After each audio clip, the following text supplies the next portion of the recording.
Blueprint for Change.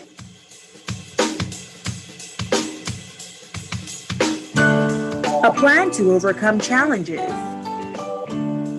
Blueprint for Change. A guide to help create opportunities. Blueprint for Change. Thought-provoking conversations. Blueprint for Change. Why wait when you can contribute to the Blueprint for Change?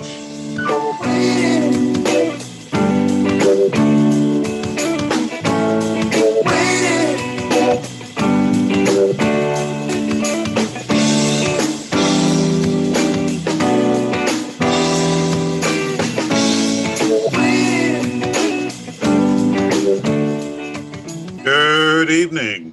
This is Blueprint for Change, the show designed to change your perspective and how you think about national issues facing the Bahamas. We want to help you discover your blueprint for change. I am your host, Michael Diggiss, along with Happy Knowles. Guest Dale, I should say, I am glad to be back from taking the break last week. I understand you had a very interesting guest last week. So glad to be back, Happy. So how are things going with you, Happy? Everything is going great, and good day, Bahamas, and around the world, all of our friends around the world. Last week we had an awesome show with Rowena Bethel, all the way from Dubai. So it seemed like we were right next door, talking to each other. And it was surprising today to even hear ourselves on the radio at 9 or in that hour thereabouts. Right. With the replay of the show, which I really wasn't anticipating, but it was good because a number of persons called up and they did not know about the show, but seeing that they heard it in the earlier slot, then they, I guess now they know. So hopefully they listen to the other one. And by all means, Dom Dev Enterprises is always thankful for MDA and Associates for this collaboration. That we could. Well, we believe in collaboration, right? Yes. Yes, and so our guests, listeners can also participate through comments on the Facebook page, and we will endeavor to answer those questions and comments or suggestions as we move forward for this evening. But tonight we're going to continue our conversation on the mindset and the new built environment. And we have to explore tonight the digital entrepreneurial opportunity in the new built environment with our special guest, Michael Armogan from the digital arena. And so Mike was supposed to have been on before, right? Mike, but we talked about some of those challenges last week. Yes, okay. So we won't go back into those again, right? But Mike is a millennial. He's the founder and president of the Bahamas Sports Federation. Esports Federation, sorry, yes. And they're trying to go to the Olympics, or they will be going to the Olympics. We don't say try, we speak things into existence. He's the founder of MOAR Cookies and the talk shows Esports Rap and MOAR Tech. I call him Inspector Gadget. He's also the most technical savvy and creatively blessed person that I know who works with me as that other place that we used to work, and the place that creates the world. But they're everywhere sometimes. The customer service ambassador extraordinary he is. And I think we will hear a lot about that tonight coming out of his words that he said. So we would like to welcome you, Mike, to Blueprint for Change. And surely we know that you are young people making a difference. Welcome. That's you, Mike. Thank you for having me on, guys. Great. So listen, Mike, let's get this straight. Because Happy says you are the millennial doesn't mean that we are old. So let's get that. Let's make sure that we make that very clear. Thank you. Yes. I'm not you. That's all you. Like I'm not gonna say it. if that's how you feel, then that's how you feel. But if it's not, then you don't. Yeah, You yeah, could yeah. be a Okay. young soul Oh, in an old body, or however you could be an old person in a young person's body for all you know. yeah, That is true. you gotta watch it now because we got some young people around here who can't even keep up with me. So, and you know, Exactly my point. I'm nowhere near what I used to be. So anyway, so on the show, what we tend to do is to break the show into three parts, laying the foundation, creating the environment for success, and then drawing the blueprint for future as we want. So if we look at the foundation, um, as I mentioned before, we met in the mother of the digital arena in the Bahamas. So we have perpetual development in that space where things were cannibalized intentionally in order to move progress forward. Um, I don't know, and I'm not going to ask you what's the status of that now that I've moved on, but we leave that to those who are there. But what I wanted to ask is, in all your travels, your name always superseded you. And that's how I got to seek you out whilst you were at BTC. And so I give you kudos for putting your name before yourself, because a lot of people, when you hear their name, they have to break off running, right? But you know, you on the other side of the fence, which is an awesome thing. So the first question we would like to ask you, or the first thing we'd like to ask you is for you to tell us about the mindset that drives you to be as innovative as you are and to dabble in the digital domain. What was the mindset that drove you into that? To be well, I hate the phrase "to be quite honest," even though I'm trying to get rid of saying that because then that just makes you sound like you're not always honest. Um, when I started with this, it was something that I always had a passion for. I've always had a passion for technology, and people like to say that I'm lying when I say this, but you can ask my mother, and she hates this particular fact. But my first word was phone, Hmm. and Not yeah, mom, she not dad, phone. no phone, and that was because I like to try. As soon as the phone rang, I went for it, and I would say like I would try to get attention or try to pick it up, and this, that, and the next, and mom hated the fact that one day when she just the first thing she heard was phone. It's like no, this is not it. um, yeah, so my focus has always been technology. One of the first jobs I ever had was at a IT company, doing networking, IT repair, uh, a bunch of different things, even the PBX telecom aspect in that sense.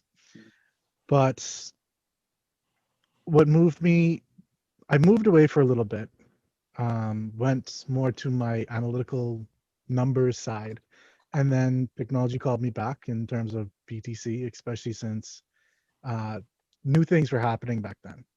That was when we were getting into 4G and LTE and stuff like that.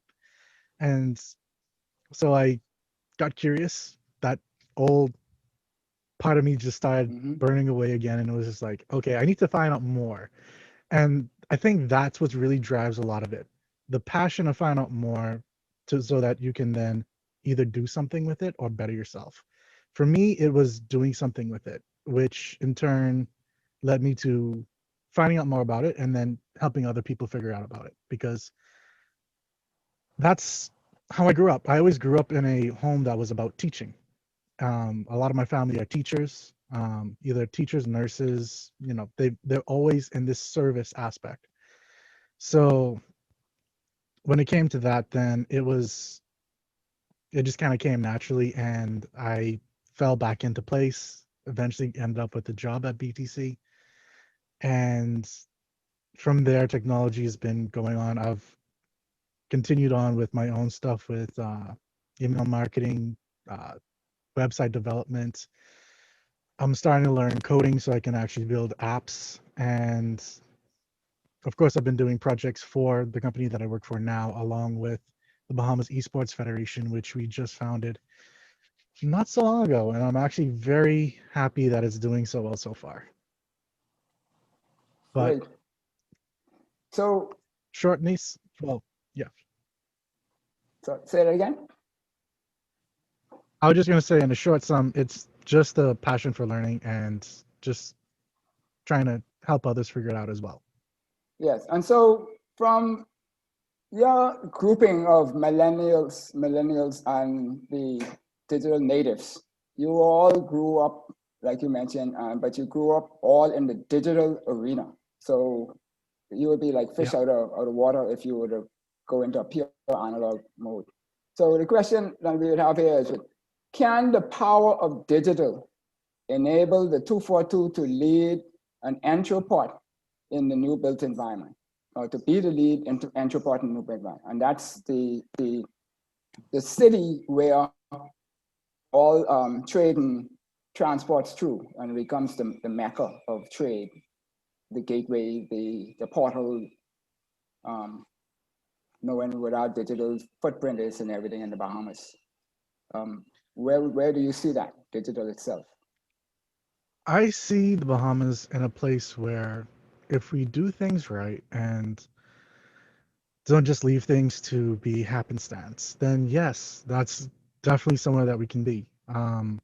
There's a lot of infrastructure that's been built out around the Bahamas. As you know, Dale, from a long time ago, we were pretty much one of the keystone points for information just traveling within the Caribbean.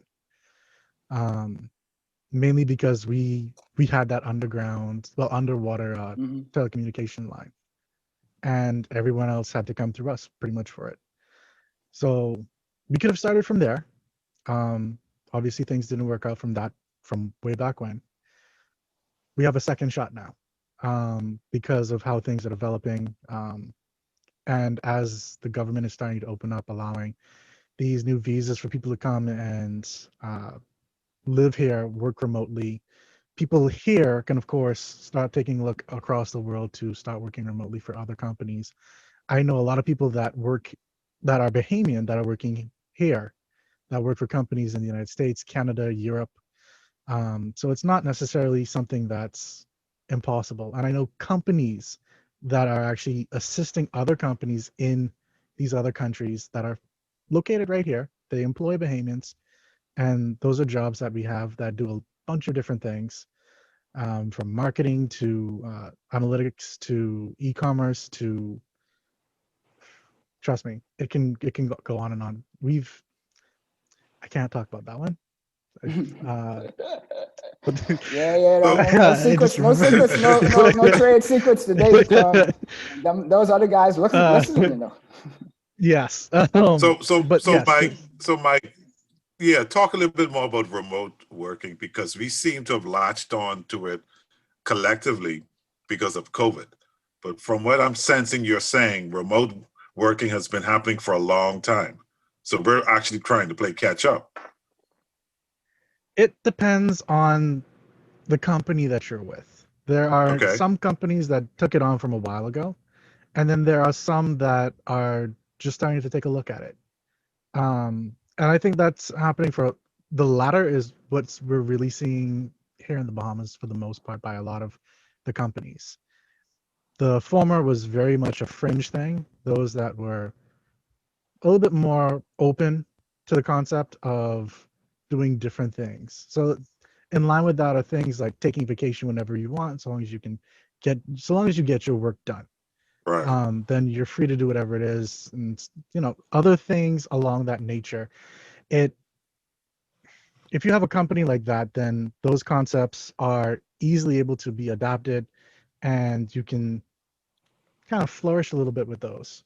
Whereas if you have a more industrial type of situation, then it's a little bit harder. There's a lot more bureaucracy, red tape. You have to make agreements, this, that, and the next. It can be a little tedious, and so it may take longer. And of course, you have some jobs that just simply can't be done remotely. But if you're in this, for example, retail stores. Yeah. So if you're in the service space, which we tout to provide a lot of service-based businesses in the Bahamas, it seems that is a natural fit for, you mean you could be anywhere providing a service tech, using a digital platform to anyone anywhere in the world, it seems to me.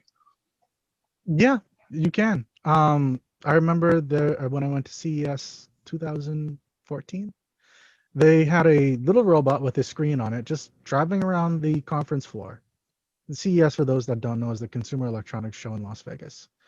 But yeah, this little robot was just driving around and there was a person on it, and you can stop it and the person there will talk to you and tell you about what it is. It's a live person. It's completely interactable. Technically, you can do things like that from way back when. Yeah. And it's just, I think you really have to be mindful though, because when you're getting into stuff like that, you then start to wonder about, will this replace my job? But it's kind of a balance that you have to make. Yeah, and so in that space where you sit now, digital was established primarily to do just that, to expand across the globe and make everybody become one big community, right? And so forth. But in terms of jobs and stuff, one of the things is that, like in the place you work, you always have to adapt. And so if you talk about saving a job, you're putting yourself in front of the horse instead of riding the horse. And so it's not going to do you good. You just need to keep adapting. So the main question you have in terms of your esports federation is to tell us about your experience with esports and the federation's push, and how will that be a major play for youth in particular, or just the Bahamas as a whole? Okay, well, for esports, a lot of persons didn't know it as esports back in the day, because technically it started at around like 1973. Don't quote me exactly on that very year, but it started in the States with I believe it was a university where they had like 500 people from across the country come and play a game for an Atari system, if I remember correctly. Actually, I think it was a cash prize, and the second place was an Atari system, now I think about it. And the person who won the Atari, who actually won it, asked the second place person to swap because they wanted the Atari system. But but that kind of goes in saying like how the atmosphere is. But here in the Bahamas, we had a lot of things happening back in the day. We had arcades back in the Mall at Marathon and the Town Center Mall and a few other places across. I quite literally remember seeing those arcade boxes and just having a blast playing on them. And that was a good chunk of my childhood right there. And so I got into esports from then. Like I got into dealing with competitiveness, dealing with it healthily, and just having that community aspect. Then of course arcades went away, and for a long time there was nothing really that I could really deal with. So I went and I dealt with it online. I became there was a game that I used to play, became one of the top 500 in the world for that particular thing that I did in that game. And sorry, say it again, Michael. Then over time, sorry, let me interrupt you for a sec. You said you became the top 500 in the world. Yes, I became That's one of the modest, top 500. You know, happy you didn't tell me how modest Michael is. Yeah, that's good customer service for you. That's what I'm telling you. When I say customer service ambassador, listen, when you could sit there and do things with people and feel them and have their empathy, have empathy for them, and know what they have and have the emotional quotient to do what all these things is, that's, I mean, I'm not blowing Mike's horn if Mike is standing in front of me. People will tell you that that's what I think about. Mike does that well, and he does it so smoothly. Now he might jump up when he goes to the bathroom or something like that and start ratting and raving. I don't know, because I don't be there. I don't be there, but what you're getting is quality stuff. Yeah, but I think that needs to be a pause. And that's why I stopped him, because if he positioned himself to be among the top 500 in the world, and no, it's not just the Bahamas, the world, that's a different arena he's playing in. Yeah. And I think that's a significant statement to take note of. Right. And there's a number of, taking the spotlight off of Mike, but there's a number of young people like that, but we, who they call old, right? Them other people, not us. The other people, All right? right, happy. Don't give them the time of day. So then they feel that, okay, there's more reason why they don't need to say anything about what they've accomplished and what they do. Mike had a tournament. I think Mike was one of the leaders in it here in the Bahamas. And my son was just coming back from school and he joined it. And I think he came third in it at that point in time. I don't remember the name of the tournament right now, but online. But in that same light, the prize that was given to the tournament that they had here was significant. I would have loved that because I had to sell many bicycles and the like in order just to get close to what they made by just sitting on a couch using their two thumbs and freaking a device and winning a game and get a couple $1,000. I'm like, I choose. That's like a whole year plus putting bicycles together and selling them to try and get that kind of money, and that's one stop short. So Mike, on that line, what is the present esports economy worth global that we are trying to tap into in a big way? Well, if we really think about it, it was 1.8 billion. Just sorry, let me actually get my full figures. One quick moment for me. Yeah, you could tell Happy he's a tech savvy, right? He goes to his digital device to find out the answer, right? Which is wherever he is, right? Remember my BlackBerry and the people who were beating me from using my BlackBerry? I remember. You remember too?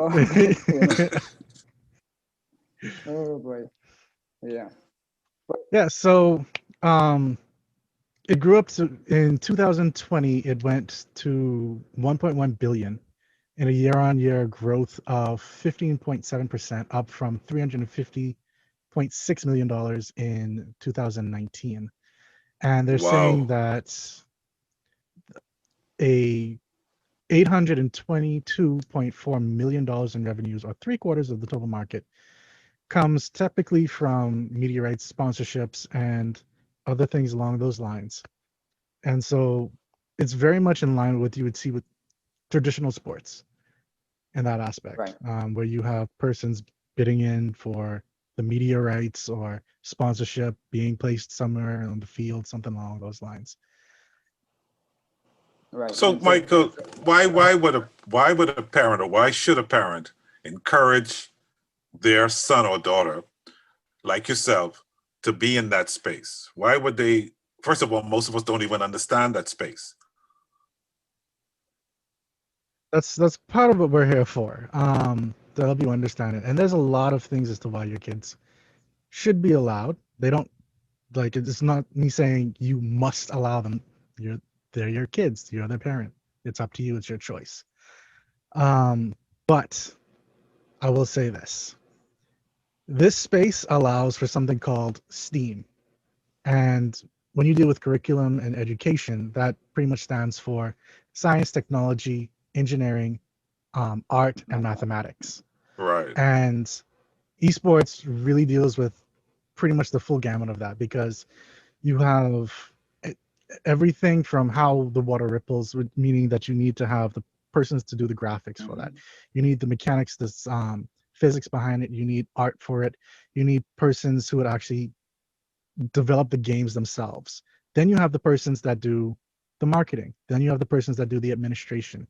You have the persons that actually do the commentating. Because remember, this is based very similarly to traditional sports.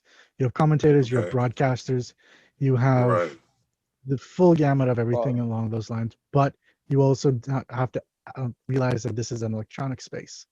And yes, so it's not necessarily the exact same, but there's a lot of things that can come from it, like scholarships. You can also do things like having programs very similar to sports, where you would have programs after school. Persons were able to, well, let me put it like this. For the Federation, it is one of our main goals is that esports becomes a new avenue for entrepreneurship, job creation, tourism, commitment, and passion, youth empowerment, development, and that for the most part, we have happier youth and improved academic education and a reduction of crime and undesirable behavior, all of which can happen from esports. So yeah, we can tackle that after the break. It's a lot all wrapped right up in there. Yeah, I mean, he said a lot, Happy, in that, and I think that's triggering a lot of questions. But I think you're right. Yeah, this is a perfect time for us to take a break. So, Mike, before you take us to break, just one thing is that the digital, that is the crux of digital. That everything in the analog arena, it was intended to duplicate in the digital arena. Everything, whatever you could think about, whether it's numbers, whether it is sports, whether it is art and entertainment, whatever it is can be done in the digital arena. And so when we look at our youth, where 70% of the persons are in the youth bracket, digital has to be a major cornerstone as to how we move forward, because that's umpteen jobs and opportunities and entrepreneurship. So if you take us to break, and then we get into the creating the environment for us to be successful in the digital arena. Okay, so we'll take our first break, Producer Kermit, and we'll be right back after these brief messages.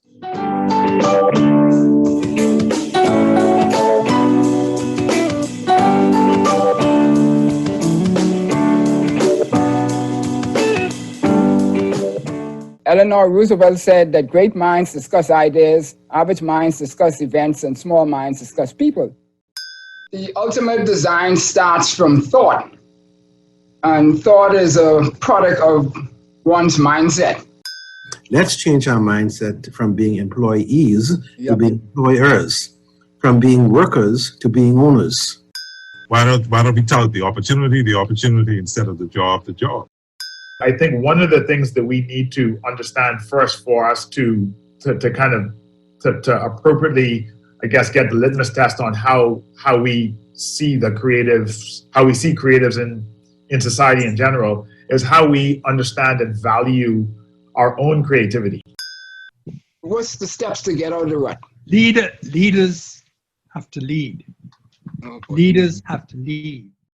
The challenge that we have is with the political the public sector, where they need to understand that the private sector should take the lead and they should be followers and listen to the private sector and let them take the lead role in causing the kind of environment that we need to happen.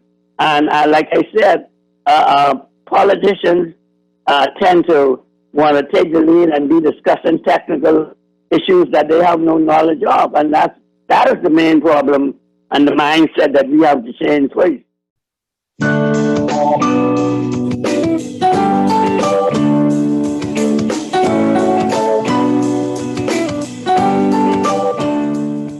Welcome back to Blueprint for Change, the show designed to change your perspective on how you think about national issues facing the Bahamas. We want to help you develop your blueprint for change. And Happy, this whole question about mindset in the digital space, I am fascinated by what Michael has to say. So yeah, let's get into some of these questions he provoked before the break. Yes, so I think the key here is that what we want to highlight in this segment here is the opportunity that exists and the environment that we have and what is needed to make that opportunity, for us to maximize that opportunity, so that moms won't feel bad that when they sent you out to play, you didn't go out to play, you're stuck in front of the video game or whatever and did what you need to do. But at least you understood and learned that avenue of business from that, because you have games like 2K and all of those who do all of that. So we talk about 4 million people around the world is engaged in this industry.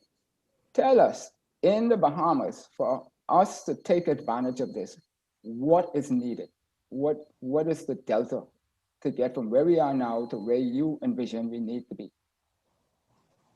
Ooh, there's a lot of work that needs to be done in terms. Well, are we talking just esports? Or are we talking about digital? Well, digital, but I would say focus on esports because that could be an example that people could know it is a ripple effect to other things in digital. I completely agree. Okay. Okay, so for esports, there's still a lot of work that needs to be done. We're still quite new in the space compared to our traditional peers. And so one of the first things is education. Not just talking about the schools, but actually so people can understand what it is that we are, what we do, so on and so forth. But then we actually do have to touch actually with education, like, because this is something that, like I mentioned, deals with STEAM. Again, for those that are just coming in, that's science, technology, engineering, art, and mathematics. All key components into a good curriculum. And so we planned on working with the schools, and so we're going to be starting our outreach with that. We've already been talking to the Ministry of Education, and we need to do a little bit more with that, but we are already with the plans to have a curriculum along with guidance from the Ministry of Education and other relevant parties, for a curriculum based for this type of industry, along with school clubs, actually creating leagues for the different schools across the Bahamas, not just Nassau. There's a lot of things that we need to do in terms of, when we talk about leagues, it's going to be constituency versus constituency, island versus island. We have persons now competing against other persons within the region. So for example, there is a alliance that we create, that we were one of the founders for, the Caribbean Esports Federation's alliance. Has about 12 different countries inside of it at this time. And next month, we're going to be putting on a tournament that has a $2,000 prize pot. Then we're picking our delegates between the different countries to represent the country. And they're going to get prize money from that. The Federation will get prize money from that for whichever one wins. And that's going to be the start for something for the region. But when we talk about Bahamas within itself, we need to really focus in on making sure that everyone has the proper tools and support systems. Because sure, you can go out there, do it by yourself, but it's going to be a lot harder. So some of the things that we've done, for example, is if you are someone that's getting into the space, and let's say you're streaming on a site like Twitch, YouTube, Facebook gaming, whatever it is, we actually have on our website a directory of persons that do streaming that are in this space. And so we're trying to give that support to whatever platform we can. We're building up we already have a national ranking system based off of the games that have happened for the past year, technically from last year as well. And so we're building up step by step. We have a lot of improvements that we need to do. I'm not going to deny that, especially if we plan on making this as great as it can be. But that's one of the best things about the Bahamas and Bahamians. We're creative as heck.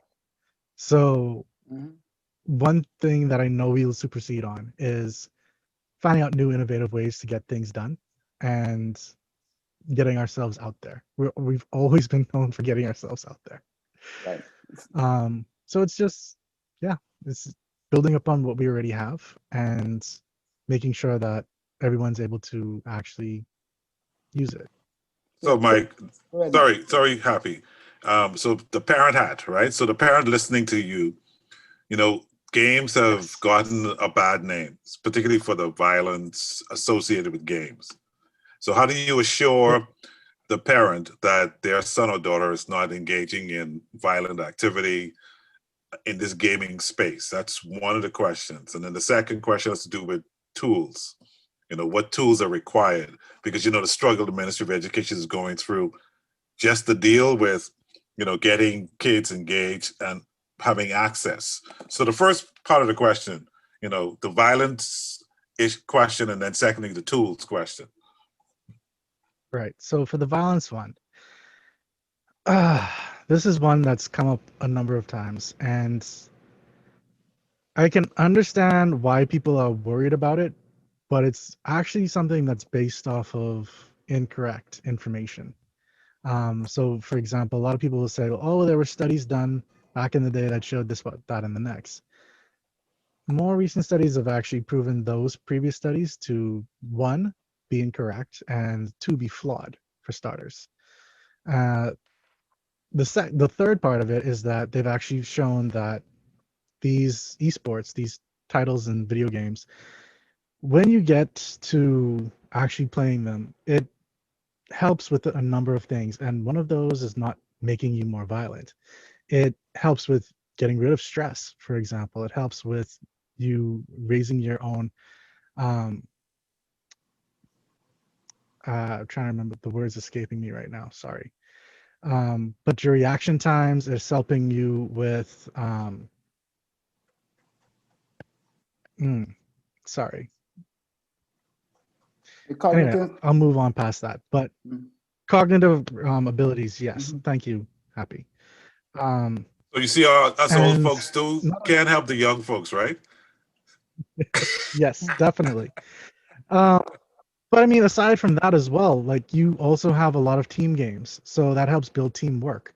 That helps building the idea that, if I get pissed off and I just quit, that has a ripple effect on my teammates, because I can put it down, but then my teammates suffer. That helps build certain qualities that a lot of people look for and are trying to build up within these times in their lives. Okay. So sure, you could say video games cause violence, but on the same notion, quite literally almost everything else can. We have movies, we have books, we have certain things that we learn from school, we have churches.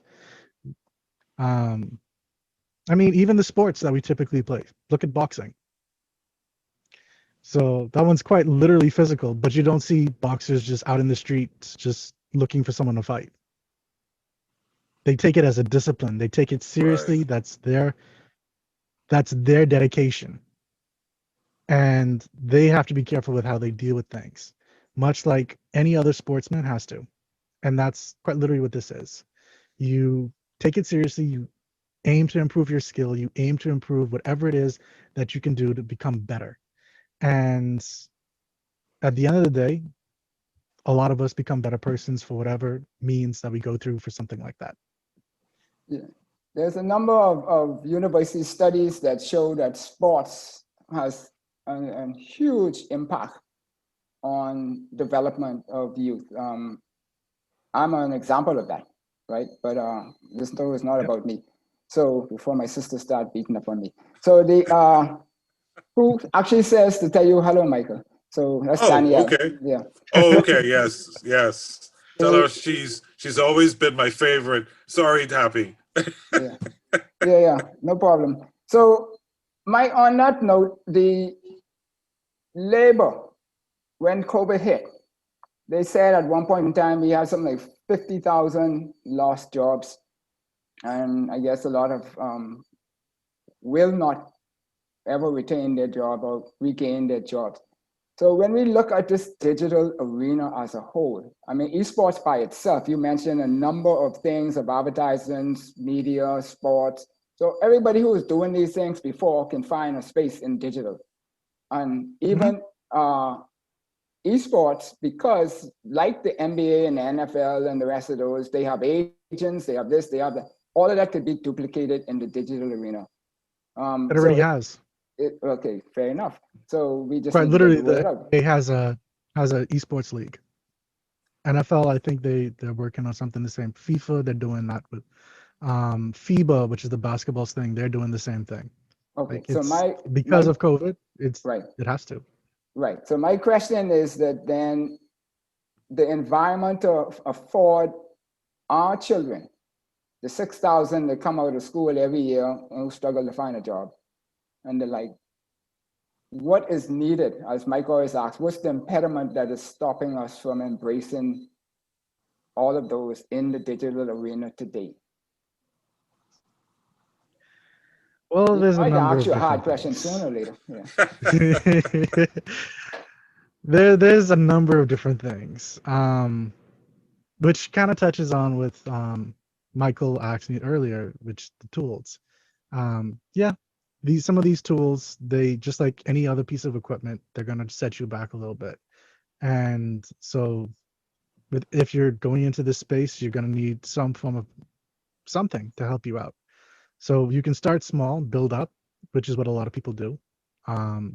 And then we have a community of persons that will actually help you figure out how to upgrade your computer system, for example. Or we're trying a lot of different things to see what we can do. We have a community of over 1,500 Bahamians, and that ranges across all boards of life.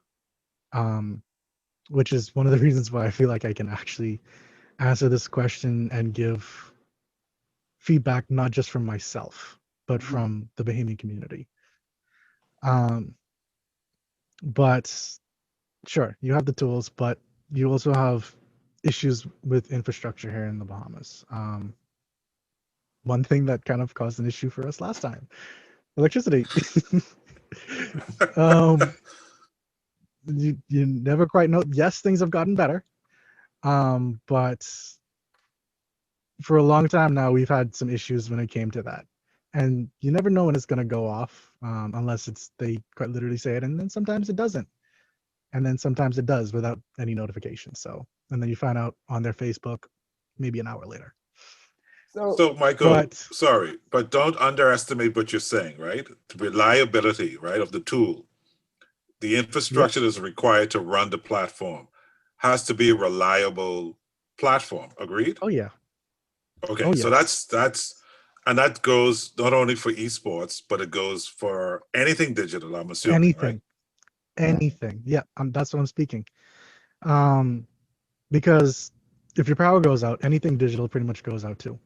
Yeah. And then if you're running something that's online, then you kind of need your internet as well. So if your internet's not stable, or it's not, your upload's bad or your download's bad, either one of those, it's not what you need it to be, you're going to suffer as well. Those, I think, are the key things. The three key things if you're going to be going into digital: electricity, internet, and something to work on. Because if you don't have any one of those, it's going to be hard for you to actually do anything on those spaces. Okay.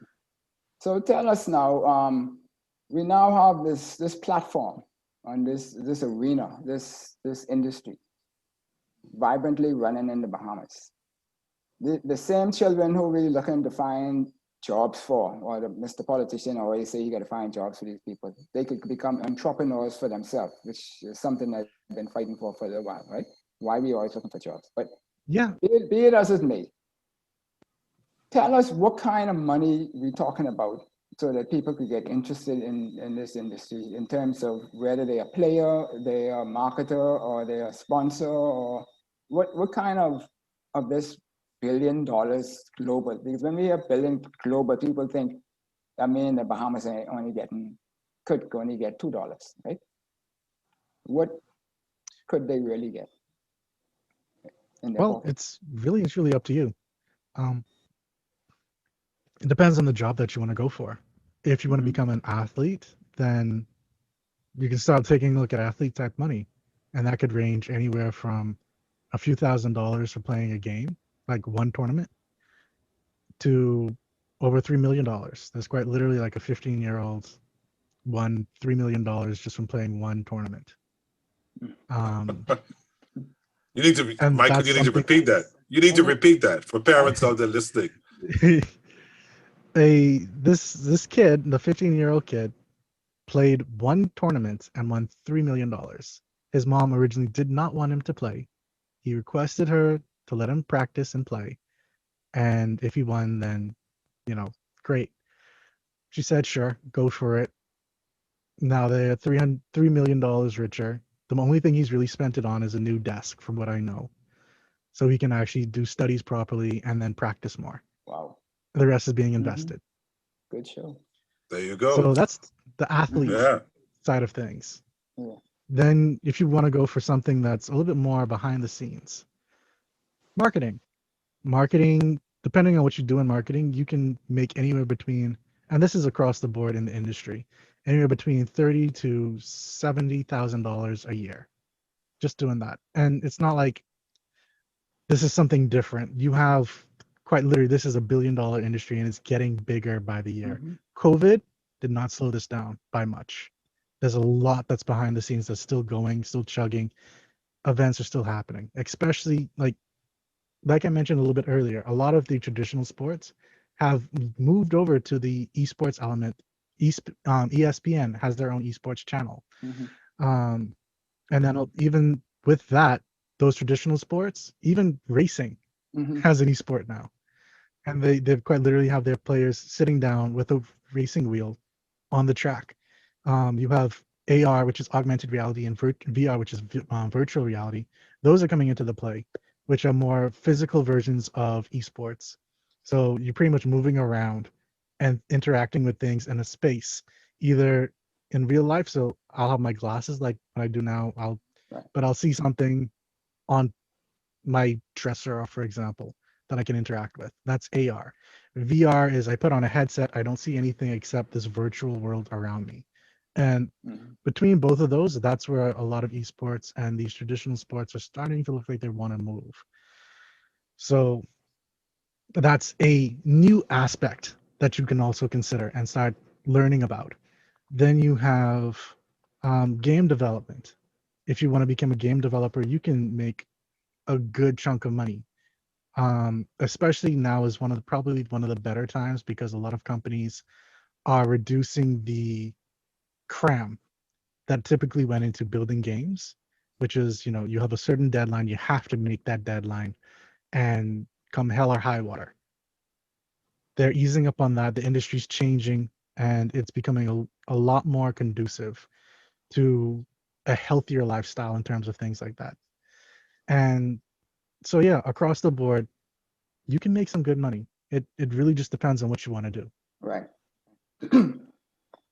So we look at drawing this blueprint now so as to move forward in the future and empower the Bahamas, because Mike's view and my view is that we have 4 pillars in the Bahamas that we need to draw on: sun, sand, sea, and people.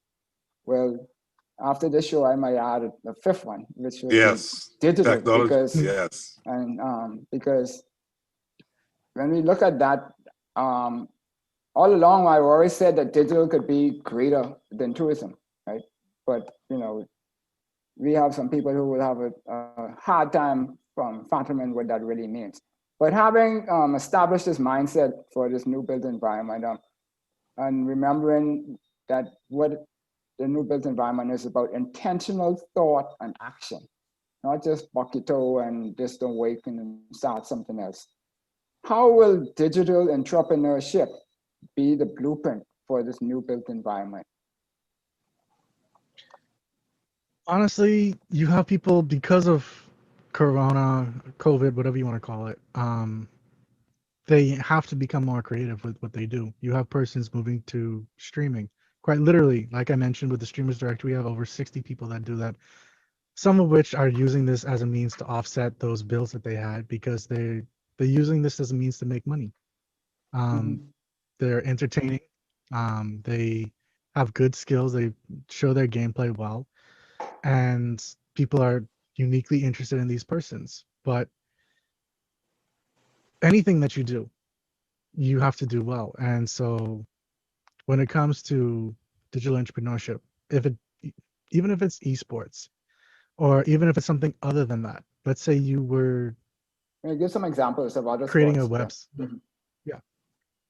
Well, I mean, it doesn't even have to be sports. It can be something along with the lines of, sorry. No, I was saying, give an example of some of the other industries that could happen easily in the digital arena, environment, domain. Yeah. So you have anything from programming, which I actually know a number of programmers that do remote work right here from the Bahamas. There are engineers that have the same thing. They work remotely. They build out things. You can create a store. Look at actually I shouldn't say any particular names, but there are applications out there now which you can put on your phone and that you can buy food from, and they deliver it to your house or wherever it is that you are.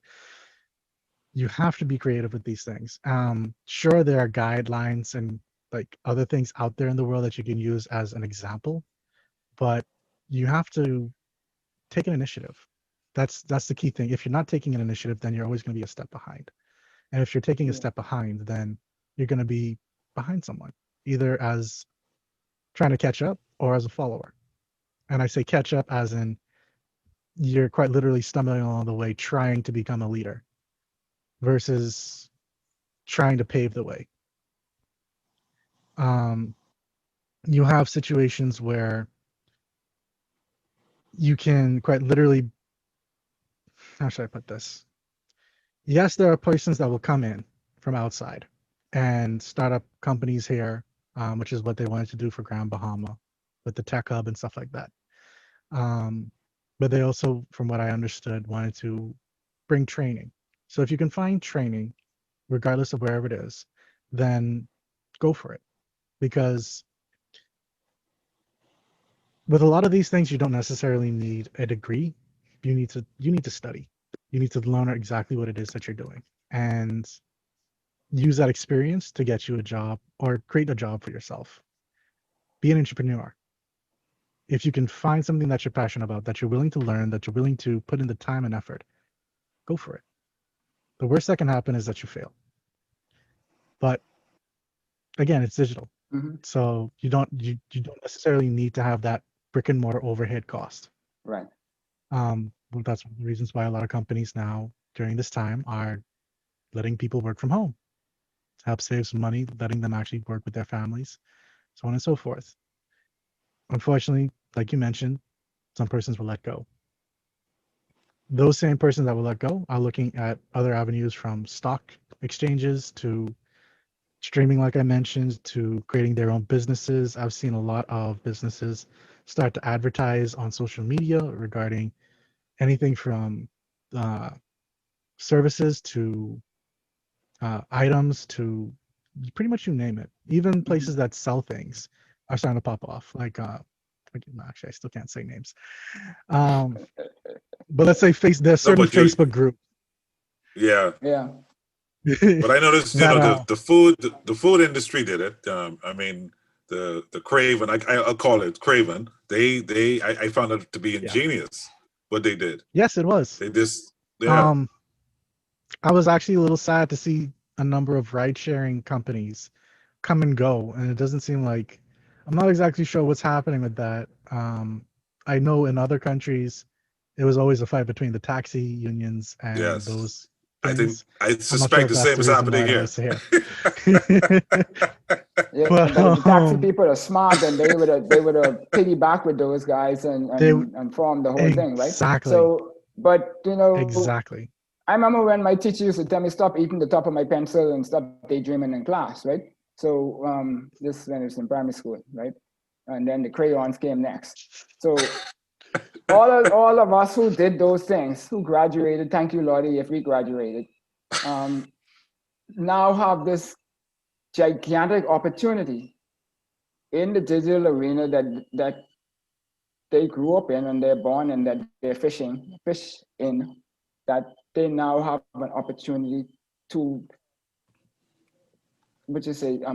escalate themselves, elevate themselves to the front of the line compared to all these people who have made a bunch of money before and been successful and they're not. So they could now put themselves at the front by embracing themselves in this arena. So what would you say to them would be the way to get started before the producer Find out cuts us off? what it is that you want to do. Find out what it is that you want to do.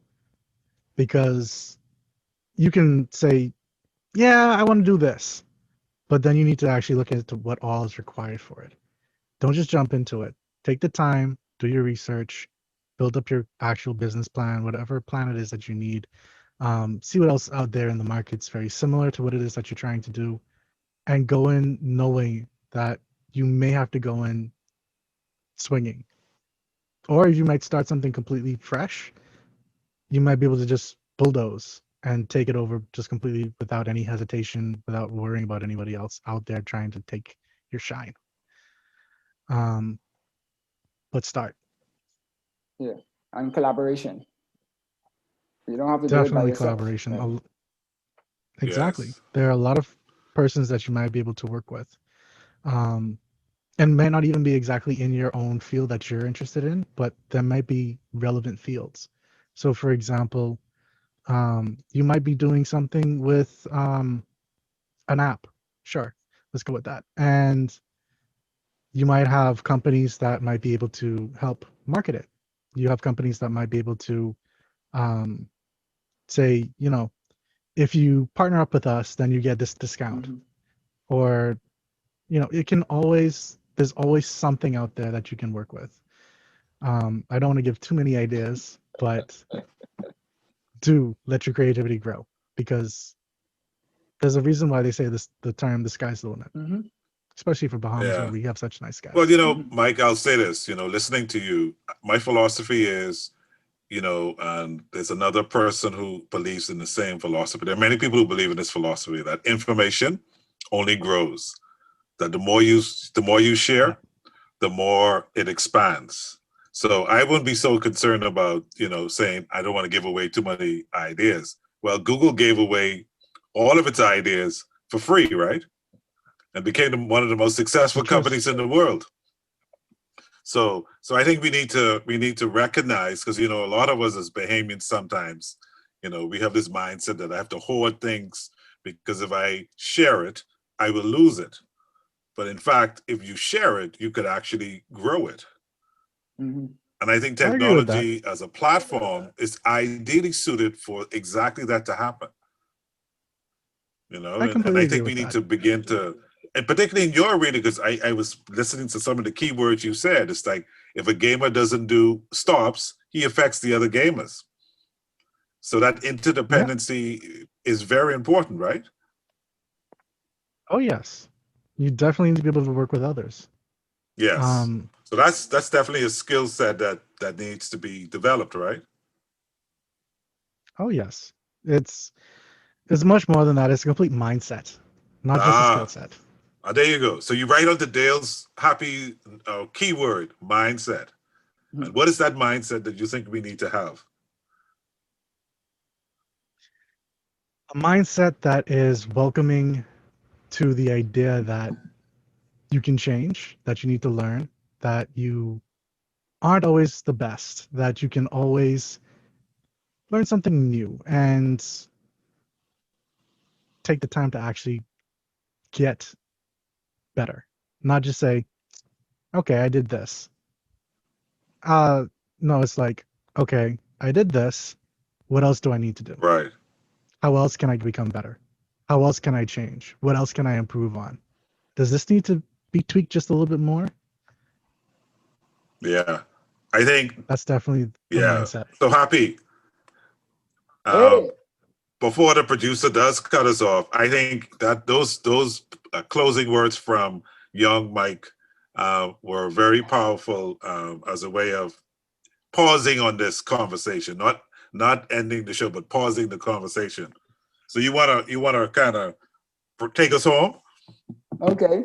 Well, first of all, I'd like to thank you, Mike, for being on the show and sharing your ideas, and particularly from a new perspective or a different perspective, being a little younger than Mike and myself. I'm younger than the two of you all, but see, babies don't have hair on their head at first, and then they go back to having hair, right? So, but we'd like to thank you for being on the show with us and sharing, so that the community, the Bahamas 242 community, will be able to see opportunities that they can embrace and become successful. Because like they say, everybody got to eat.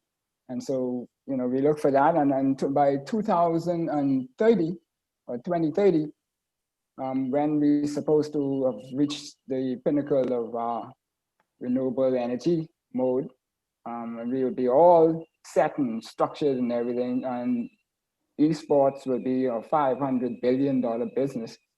We look forward to be able to make sure that, you know, people like yourselves and everything, we could pat and say, well, we had little input in what he had to say.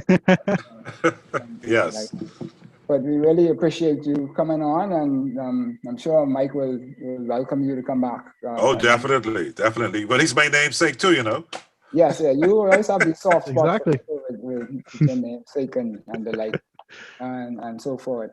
So as we go to separate ways, one thing we always like to do is to ask listeners to follow the COVID protocols, to stay at home as much as you need to, with don't go out unless you have to. Wash your hands often, your face too, behind your ears sometimes. Then also, we will ask you to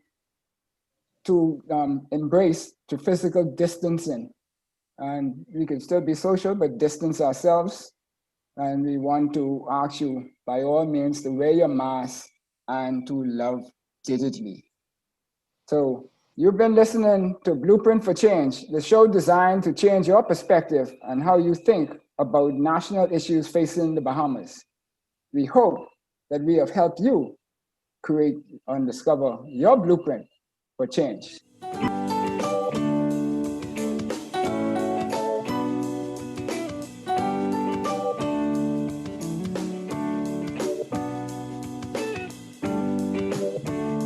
Blueprint for Change is a collaboration between Michael Diggiss and Associates and Dom Dev Enterprises Limited.